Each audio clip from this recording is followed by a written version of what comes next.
আসসালামু আলাইকুম রহমতুল্লাহ বারকাতুহু। দেশ এবং প্রবাস যে যে জায়গায় বসে আমার ভিডিও দেখছেন সকলকে সুস্বাগত জানাচ্ছি।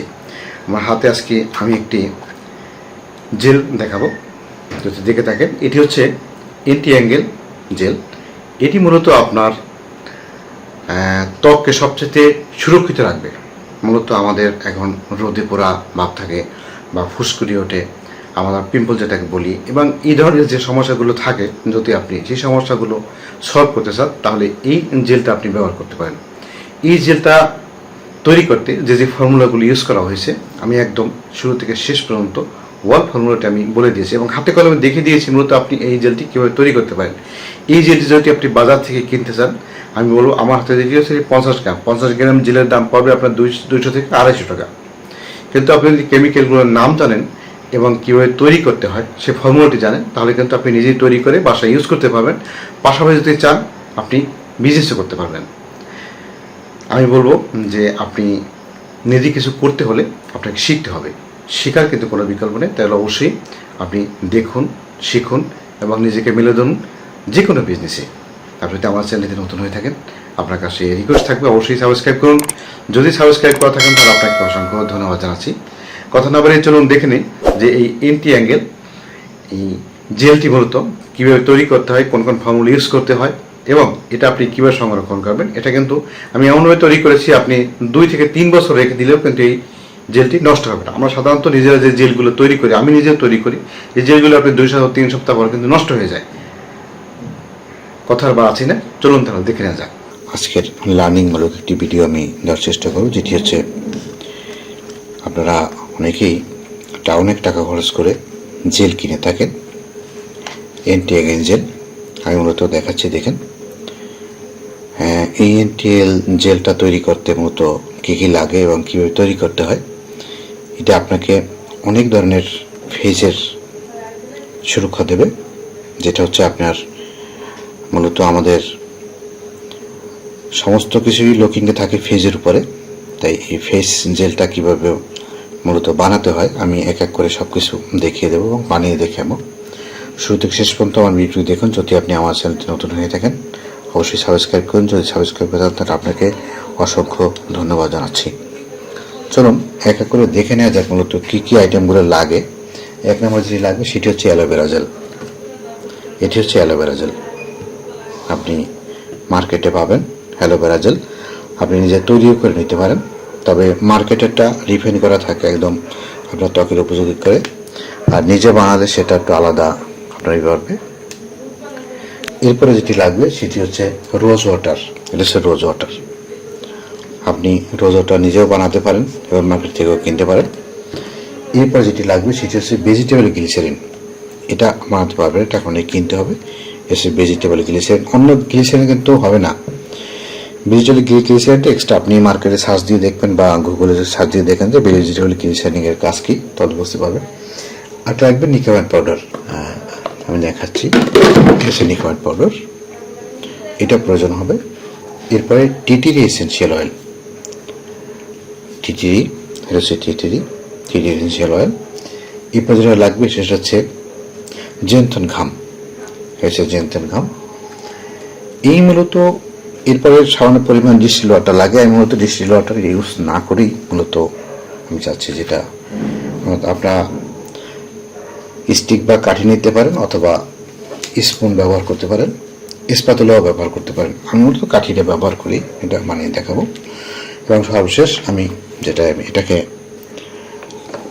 রাখবো সেটা হচ্ছে আমার মার্কেটে কত প্রাইস পড়ে আমি সব কিছু বলে দেবো। শুরু থেকে শেষ পর্যন্ত ভিডিওটি দেখুন, দেখলে মূলত আপনি একটা ধারণা পেয়ে যাবেন। এক এক করে শুরু করা যাক মূলত কীভাবে। শুরুতে আমি নেব একদম ফার্স্ট নেব অ্যালোভেরা জেল। আমি স্লো করে নিচ্ছি, 0। আমি অ্যালোভেরা জেল নেবো 80 গ্রাম। যেহেতু আমি 100 গ্রামের বেস বানাচ্ছি, আমি 80 গ্রাম অ্যালোভেরা জেল নেবো। এটা হচ্ছে একদম স্বচ্ছ খাঁটি অ্যালোভেরা জেল। অ্যালোভেরা জেলের বাজার প্রাইসটা অনেক বেশি, আপনারা যারা দেখেছেন তারা জানেন। এটার আমি 80 গ্রাম 2000 টাকা, 1800 থেকে 2000 টাকা কেজি। 80 গ্রাম হয়ে গেছে। 80 গ্রাম আমার মূল বেসটা হয়ে গেছে 80 গ্রাম অ্যালোভেরা জেল। এরপরের সাথে যেটা নেব আমি 10 গ্রাম নেব রোজ ওয়াটার, জিরো করে নিচ্ছি। আমি 10 গ্রাম নেব রোজ ওয়াটার, একদম ইনটে কেমন বোতলটা এখনো করে নেয়। রোজ ওয়াটার 10 গ্রাম,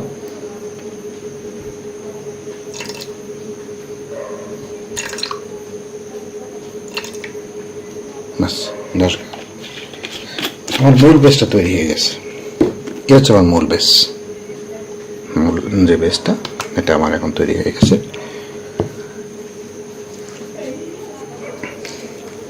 আমি যদি একটু নাড়িয়ে দেখাই, মূল বেসটা আমার তৈরি হয়ে গেছে। মূল বেস এটার সাথে আমি একটু মিক্স করে নেব। এবার নেব আমি সিনথিয়াম ঘামটা মূলত আমি এর সাথে অ্যাড করব। আমি জিরো করে নিচ্ছি। ঘামটা নেব 1 গ্রাম, মন দিয়ে 1 গ্রাম ঘামটা নেব। এটা মূলত খুব একটু টাপ, আমি চামচ ব্যবহার করছি।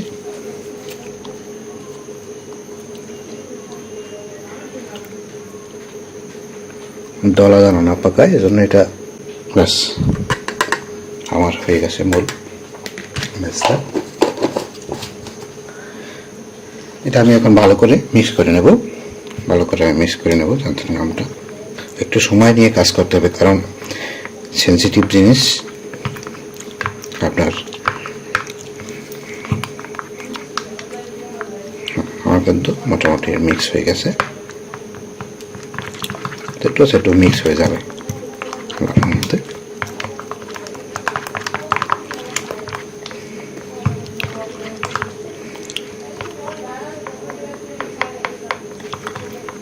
থাকলে কিছু সময় থাকলে এবারে আমরা পরবর্তী স্টেপে যাব। এরপরে যে প্রোডাক্টটি মূলত এর সাথে আমি অ্যাড করব সেটা হচ্ছে গ্লিসারিন এবং নিকামাইড পাউডার। আমরা ভেজিটেবল গ্লিসারিন দেব 3 ml, আমি হাফ করে নিচ্ছি, অনলি 3 ml। একটু আস্তে আস্তে কাজ করতে হচ্ছে, ধৈর্য সহকারে দেখুন। 3 ml, 2.5,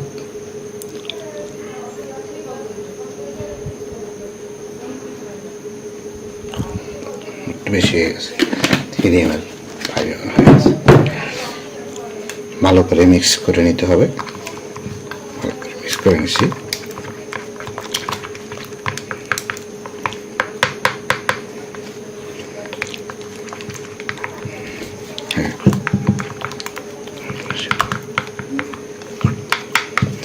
এর সাথে আমাকে অ্যাড করতে হবে নিকামাইড পাউডার, যেটা হচ্ছে 2 গ্রাম। আমি এটাকে জিরো করে নিচ্ছি, অনলি 2 গ্রাম আমরা এটা দেব।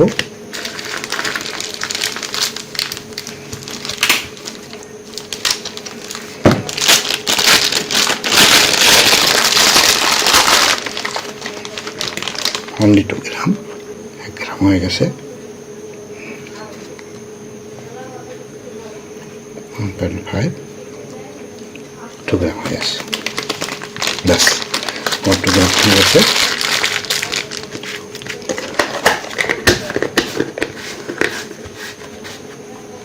আমি মিক্স করে নিচ্ছি একটু।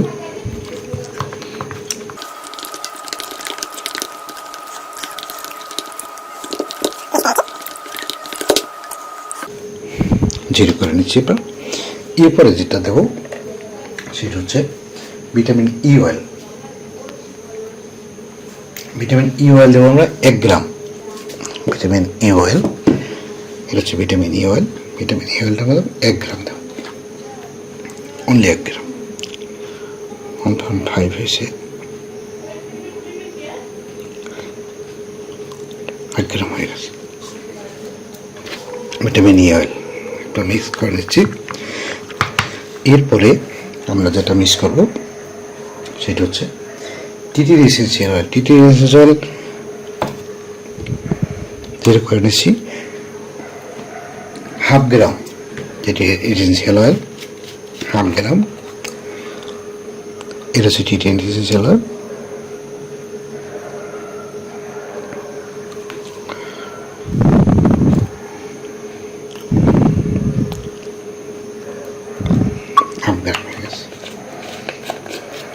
খুব টাফ হয়ে যায়, কারণ ভালোটা ক্লিক করতেছে না। ভালো করে আপনাকে মিক্স করতে হবে।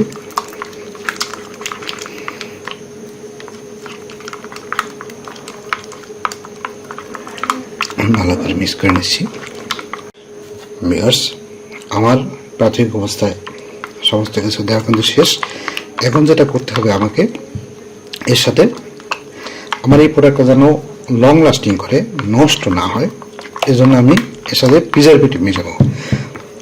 ফ্রিজের জন্য সবচেয়ে ভালো যে প্রিজারভেটিভটা কাজ করে যে বলি, সেটা হচ্ছে জার্মান প্লাস। আপনি সেটা বললে ফ্রিজের জন্য সবচেয়ে ভালো কাজ করে।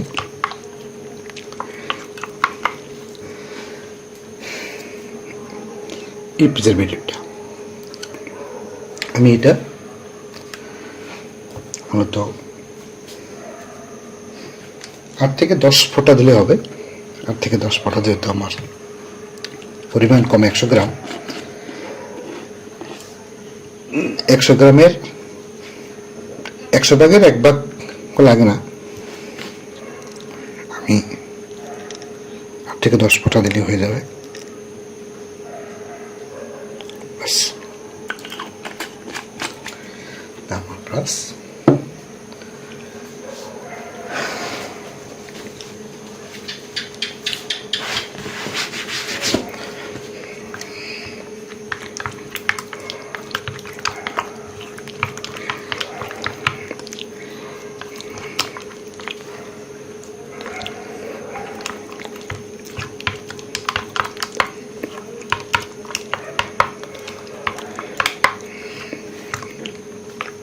আমি যদি কাছ থেকে একদম দেখাই আমার জেলটা কেমন হয়েছে, দেখেন একদম পারফেক্ট জেল হয়ে গেছে। আমরা এখন মূলত প্রিজার্ভ করার জন্য পটগুলো নেব। এই পটগুলোতে আমরা প্রিজার্ভ করব। ভিউয়ার্স, আপনারা যারা জেল ব্যবহার করেন, আমাদের মুখে যে দাগগুলো থাকে, মূলত বিভিন্ন ধরনের দাগগুলো পরিষ্কার করার জন্য সবচেয়ে অথেন্টিক জেলটি।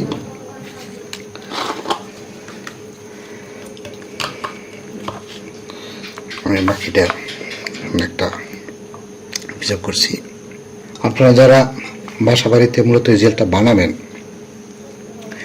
আমি বলে রাখি, আগে আপনারা 5 টেস্টটা করে নেবেন।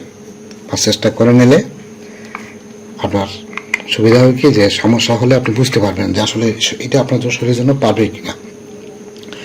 5 টেস্টটা হচ্ছে যে আপনার শরীরে আগে লাগিয়ে দেখবেন, লাগালে দেখবেন যে জ্বালা পোড়া করে কিনা, জ্বালা পোড়া বা অন্য কোনো দাগ হয় কিনা বা লালচে হয়ে যায় কিনা, কোনো কিছু হয় কিনা দেখবেন। দেখলে আপনি বুঝতে পারবেন যে আসলে আপনার শরীরে হয়তো কোনো সমস্যা হতে পারে, তাহলে আপনি এটা ব্যবহার করবেন না। যদি আপনার শরীরে কনসেপ্ট করে, তাহলে মূলত আপনি, এবং ইনশাল্লাহ এগুলো সমস্যা হয় না, কারণ আপনি যে কেমিক্যালগুলো এখানে ব্যবহার করেছে আপনি দেখেছেন, এই কেমিক্যালগুলো সম্পূর্ণ কিন্তু 100% পিওর কেমিক্যালগুলো যদি আপনার প্রয়োজন হয় আপনি নক করতে পারেন। ইনশাল্লাহ চেষ্টা করবো আমরা আপনাকে পিওর এবং অথেন্টিক কেমিক্যাল পৌঁছে দেওয়ার জন্য।